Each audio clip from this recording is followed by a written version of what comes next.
Penyakit menular seksual merupakan infeksi yang umumnya ditularkan melalui hubungan seks yang tidak aman.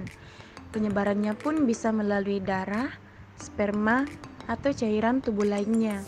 Selain itu, penyebarannya bisa melalui pemakaian jarum suntik secara berulang atau bergantian di antara beberapa orang.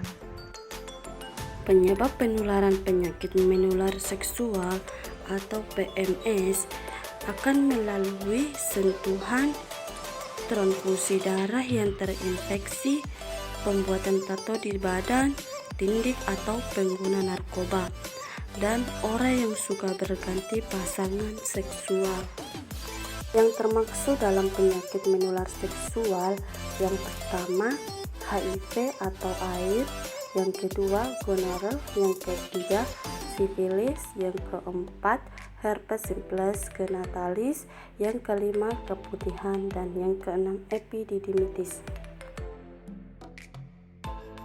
HIV. HIV adalah Human Immunodeficiency Virus, yaitu virus yang menyerang kekebalan tubuh hanya pada manusia. Mengapa penting untuk memahami mengenai HIV? Supaya kita bisa melindungi diri kita, dan jika kita sudah terinfeksi, kita bisa mencegah penularan kepada orang lain. HIV menular melalui 4 cairan: darah, ASI, cairan sperma, dan cairan vagina. HIV bisa menular melalui kegiatan yang melibatkan keempat cairan tersebut. Misalnya melalui penggunaan peralatan suntik tidak steril, jarum tato tidak steril, berhubungan seks berganti-ganti pasangan tanpa kondom, transfusi darah dari donor yang terinfeksi HIV. HIV juga dapat menular pada bayi saat kehamilan, kelahiran, dan menyusui dari ibu positif HIV. HIV hanya dapat hidup di dalam tubuh manusia yang hidup dan hanya bertahan beberapa saat saja di luar tubuh. Tubuh kita memiliki kemampuan untuk melawan benda atau makhluk asing melalui sistem kekebalan tubuh. Perlawanan terhadap benda atau makhluk asing ini biasanya dilakukan oleh sel di dalam tubuh manusia yang disebut sebagai CD4. Setelah masuk tubuh kita, HIV menginfeksi sel CD4 dan terus menggandakan diri. Kemudian HIV baru hasil penggandaan menginfeksi sel CD4 lain, dan siklus ini terus berjalan. Saat HIV menggandakan diri, sel CD4 dirusak dan menjadi tidak efektif dalam memerangi infeksi yang masuk ke tubuh. Penyakit gonore. Penyakit gonore disebabkan oleh bakteri. Bakteri yang menyebabkan penyakit ini adalah bakteri Neisseria gonorrhoeae. Gejala yang dirasakan oleh penderita penyakit ini pada seorang laki-laki adalah sebagai berikut: rasa sakit dan keluar nanah saat kencing. Sedangkan pada seorang perempuan, gejalanya adalah keputihan berwarna kuning hijau. Penyakit ini juga menyebabkan kebutaan pada bayi yang baru lahir. Sifilis. Penyakit ini juga disebabkan oleh bakteri. Bakteri yang menyebabkan penyakit sifilis adalah bakteri Treponema pallidum.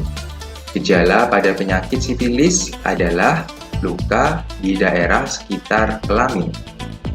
Penderita ini juga dapat mengalami kerusakan di bagian organ tubuh lainnya dan menimbulkan kerusakan.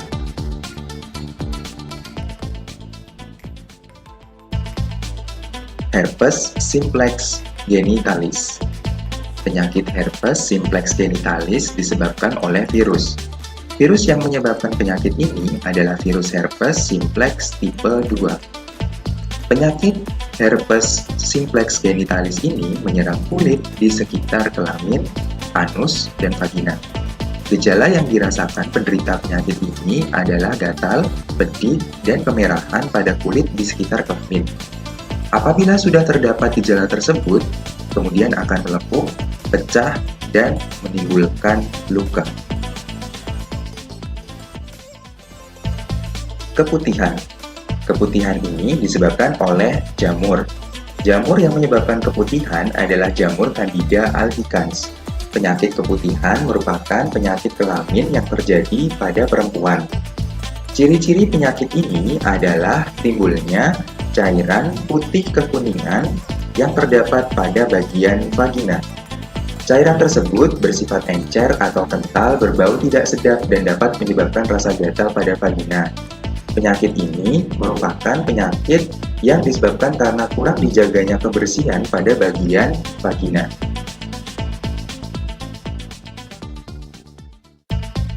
Epididymitis. Penyakit epididymitis ini disebabkan oleh infeksi bakteri. Penyakit ini terjadi pada laki-laki. Biasanya penyakit ini ditandai dengan nyeri dan bengkak di salah satu testis. Penyakit ini salah satu penyebabnya adalah pergaulan bebas. Berikut akan saya jelaskan upaya pencegahan PMS atau penyakit menular seksual. Apa saja upayanya? Mari kita simak. Upaya yang pertama adalah mengganti celana dalam kita dengan berbahan katun.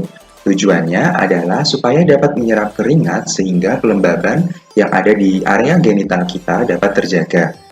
Kemudian yang kedua adalah membilas bersih organ reproduksi. Biasakan membilas dengan bersih organ reproduksi setiap selesai buang air kecil maupun buang air besar. Selanjutnya, keringkan sisa air yang masih menempel di kulit dengan menggunakan tisu atau handuk hingga benar-benar kering. Ini akan dapat mengurangi resiko terjadinya infeksi oleh jamur pada bagian organ reproduksi. Langkah yang ketiga yaitu mengganti celana dalam 2-3 kali sehari. Berikutnya yang keempat, mengganti pembalut minimal 2-3 jam sekali. Bagi kaum perempuan yang sedang mengalami menstruasi, gantilah pembalut sesering mungkin. Darah yang tertampung pada pembalut dapat menjadi media tumbuhnya kuman penyebab infeksi. Kemudian yang kelima, hindari penggunaan sabun pembersih. Bagi kamu yang perempuan, hindari menggunakan sabun pembersih daerah kewanitaan dan panty liner secara terus-menerus.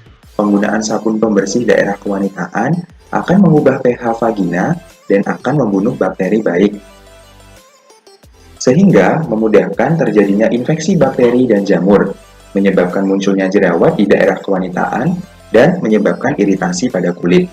Kemudian, yang terakhir adalah rajin berolahraga, serta banyaklah mengkonsumsi buah dan sayur.